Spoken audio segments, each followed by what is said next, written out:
Driving ভিসাতে সরাসরি বাংলাদেশ থেকে জাপানে কিভাবে আসবেন এই নিয়ে গতকালকে একটা ভিডিও বানাইছিলাম।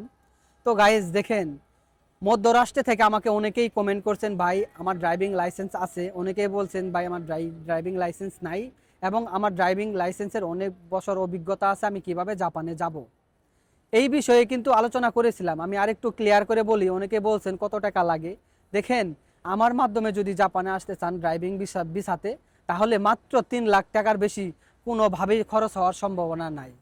যদি আপনি এজেন্সির মাধ্যমে আসেন তাহলে তাহলে তারা আপনার কাছ থেকে 6 থেকে 7 লক্ষ টাকা নিতে পারে। এটা কমসে কম 6 থেকে 7 লক্ষ টাকা নেয়। তো যারা যারা যোগাযোগ করতে চাইছিলেন, যেমন অনেকেই বলছেন কমেন্টে, ভাই আপনার সাথে কিভাবে যোগাযোগ করব। দেখেন, আমি কমেন্টে কিন্তু অলরেডি আমি হোয়াটসঅ্যাপ নাম্বার দিয়ে দিয়েছি, হ্যাঁ, জিমেইল আইডি দিয়ে দিয়েছি এবং ইনবক্স করতে বলছি। অনেকেই বুঝেন নাই। যারা যারা ইনবক্স করেছেন, হোয়াটসঅ্যাপ নাম্বারে যোগাযোগ করেছেন এবং জিমেইলে মেইল করেছেন, তাদের কাছে আমি কিন্তু অলরেডি মোটামুটি যোগাযোগ করতেছি।